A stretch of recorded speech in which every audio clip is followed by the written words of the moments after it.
as opposed to way before. You're also talking about somebody who has been really healthy for most of his career. And Richard Sherman has had those injury concerns over the last few seasons. So I just feel like this is a really good fit for them right now in terms of maybe bringing along those younger guys who may not know the system as well. And if you need him to play, he can play. If you want to play him instead of Trayvon Mullen or Damon Arnett, you're not really going to see that much of a drop off, from the sense that, okay, you're playing an older guy instead of the younger guy. So I really like this move for the Raiders. I do. Miles, should there be any worry about his relatively poor season from a PFF grading standpoint last year? Sure, yes. I mean, I'm not saying that he's going to come in there and be an all-pro, but I think that, based on what the Raiders defense has been over the last few years, you want this team to get up to probably average in defense, right? And then they can be a playoff team. And obviously being a playoff team is not the goal. You want to win championships. But considering where this defense has been since John Gruden's been there, it's been really bad, right? Especially last year. If they can just get that thing from really bad to average, and I think that having somebody with the experience in the system can help you do that, then yeah, you're going to be in better shape. But I don't think that, I don't think Case Hayward's going to come in there and it's going to be Pro Bowler and everything. I don't think that, but I think that he can at least help this team get to a much better spot than it otherwise might be. I'm curious what you think in terms of like what we'll see next year from growing pains, because I feel like in a system like this with a lot of youth, there could be some extremes like of positive, but also negative. That's a good question. Some of it, I think, depends on the off-season program. Like, are guys going to be in there and engaged? And are they going to really learn the system on the field with coaches? Or are they going to decide, you know what, we don't need to do that because, it's voluntary and we don't need to be there. And they have the absolute right to do that. And let me be clear on that. Like, I don't begrudge any veteran player or young player for saying, no, I don't want to come to the voluntary off-season program. That's fine. But I think it's a little naive to say that it doesn't have an effect when you start play in September. The NFLPA wants to talk about the game better than ever. I mean, ask defensive coordinators that, man. Like, all that scoring that we saw, which was fun, but it's not really fun if you're a defensive coordinator and you're trying to stop those things. So, having said all of that, if the Raiders can make sure that, these things are getting implemented well over the course of the offseason and into training camp, then yes, it's going to take probably a little bit of time for everything to gel and for everything to come together just because that's the way of the world. But will it take a quarter of the season? Oh, I guess there is no such thing as a quarter of the season anymore because there's 17 games. But will it take 4 games or will it take 8 to 10 games? That's the difference there. If they can really figure this thing out over the course of the offseason and training camp, it might take 4. If they can't, then it might take 8 to 10. Miles, this has been a crazy day for injuries. So we get the news that Quinnen Williams is down 8 to 10 weeks, Jets defensive lineman, but the injury happened at the facility. Jawan James, the Broncos right tackle, down for the season with an Achilles, not at the facility. Uh-oh. Yeah, uh-oh is right. I mean, especially for James. And look, James is a guy who opted out of the 2020 season, which, again, has had every right to do. And I, frankly, very much understand it, given all the things that we didn't know about COVID, when those things had to happen in late July and early August. So because of that, the salary didn't come through as it usually would, right? So it was basically bumped a year to 2020. So now he's basically kind of out all of the salary because he did not get injured at the team facility. And this, I think, is one of these things where you have the NFLPA saying, don't go to the team facility for voluntary workouts. Don't work out there. Like, this is the risk that you take because it's not like Jawan James wasn't trying to get himself better for the season.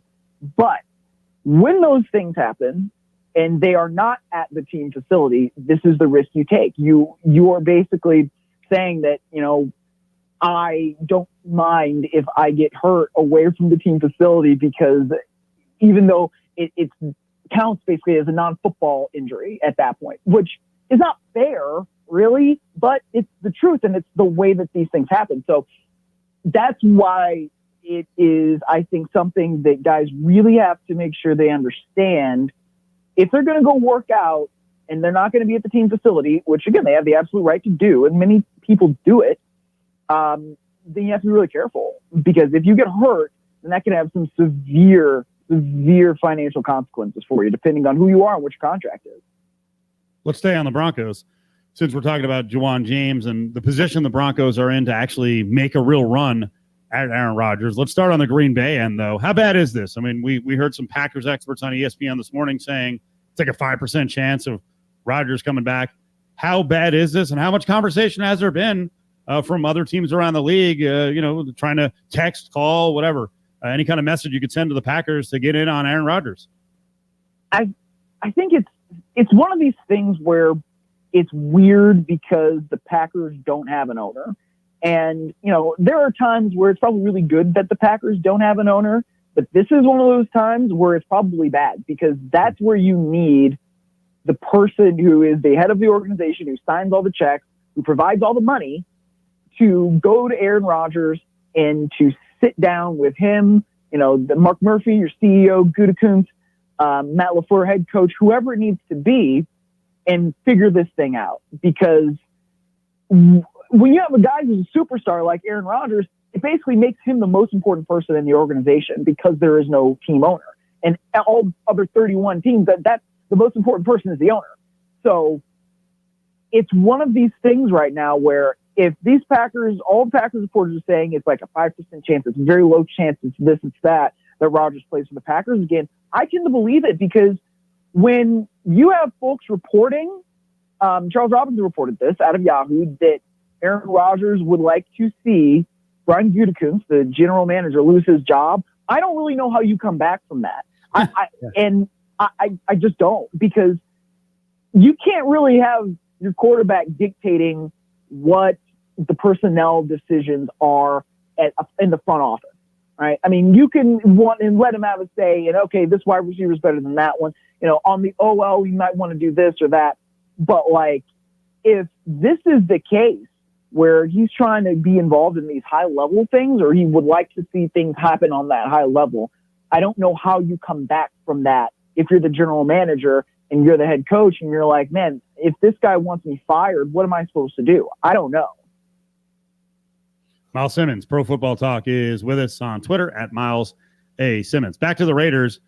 What do you think of the Raiders getting beat up pretty good in the first round after the selection of Alex Leatherwood? I think people have kind of calmed down on that whole thing, but we get this every year. The Raiders are going to get who they want to get, and sometimes it's not going to match up with all the mock drafts around the country. Well, right. So I think the thing here is the Raiders have kind of lost the benefit of the doubt in saying that, we feel like our evaluations are our evaluations and we don't care what everybody else's evaluations are, and they shouldn't care what the mock drafts say. I want to be clear on that. But if the Raiders keep picking people where folks don't think that they should be valued, and then they don't turn out to be good, then this is why you're going to continue to get questioned, right? Like Cleveland Ferrell has not produced at the level that folks would think a number 4 overall pick should produce at. So, and everybody said at the time that they reached for Cleveland Ferrell, they said at the time that they reached for somebody like Damon Arnett. Nobody really expected Henry Ruggs to be the first wide receiver off the board last year. And you see the production come, right? And guys like Justin Jefferson, who were picked well after Henry Ruggs, are producing at that higher level. CeeDee Lamb, Jerry Jeudy, the two guys that everybody seemed to think that the Raiders would be picking between at number 13 overall, I think it was last year. Those guys produced way more than Henry Ruggs did. So that's what I'm saying. When the only first round pick that you can definitively say has worked out in the last 2 years, when they had 5 of them, is Josh Jacobs, then that's why you're going to continue to be questioned when you draft somebody who everybody seems to think should be drafted lower than that. And that's kind of not fair to the pick, right? Because who knows how good Leatherwood is or is not. And I think that he certainly deserves a chance to come in and just start and to be that right tackle. And we'll see if he performs like somebody that they could have otherwise had, like Christian Darrisaw, or if he's not going to produce well. So that's why they don't have the benefit of the doubt, because when you have 5 first-round picks in 2 years, only one of them has worked out because it seems like you're reaching for other guys. That's why you don't get the benefit of the doubt anymore, and I don't blame people for jumping on the Raiders for that. JVT, you got breaking news on the Raiders roster? Yeah, Tom Pelissero reports Raiders releasing safety Jeff Heath today. So that comes on the heels of what? Drafting 2 safeties, and so kind of a crowded defensive backfield. Yeah, and then I guess you signed Casey Hayward too. So, it already is. It's starting to get a little bit crowded. And they were saying, I think Mayock was saying after the draft that Morig is somebody that they feel like can probably start, right? So when you've already got Jonathan Abram, they brought back the 2016 first-round pick, whose name is escaping me right now as well at safety. But they have safeties, and so Jeff Heath is not somebody that I think that they're going to miss all that much on that roster. So, Miles, I'm curious. I want to ask you this. We talk about Leatherwood and the Raiders' offensive line. So we saw Alejandro Villanueva get a job today. He's going to be with the Baltimore Ravens. How come more teams weren't in on this guy? Like, I thought the Colts should have been more in on him. The Ravens were one of them as two, potentially the Raiders, even though salary cap issues potentially there. Why did it take so long for him to find a team? Well, first of all, part of it is now the compensatory draft pick formula. So after yesterday, guys can be signed to teams now who are still unrestricted free agents, and they don't count in that comp pick formula. So that's why a team like the Ravens waited for so long, because they know how to manipulate that formula so well, and they seem to do it really well every year, and they almost always seem to get an extra 3rd or 4th round pick, if not a couple of those picks, based on the way they do the formula. So I think that's why Villanueva's market cooled down so much until really after the draft, so that if something were to happen, if a team sees that a pick is fallen that they really like as an OL in the draft, and then they pick him, then it's like, all right, well, we don't need a Villanueva anymore. So I think that's part of it. But it's a good question. I mean, the Colts have Sam Tebby right now, and he started at left tackle for the Chargers for most of last year. And it seems like they're okay with rolling into the season with him, even though, he's not somebody who I think the majority of the league would say is like the same kind of caliber replacement for a guy like Anthony Costanzo. Costanzo was a really good left tackle. And I think when you're looking at Carson Wentz especially, you want somebody who you can really depend on at that left tackle spot, because Wentz was the most sacked QB in the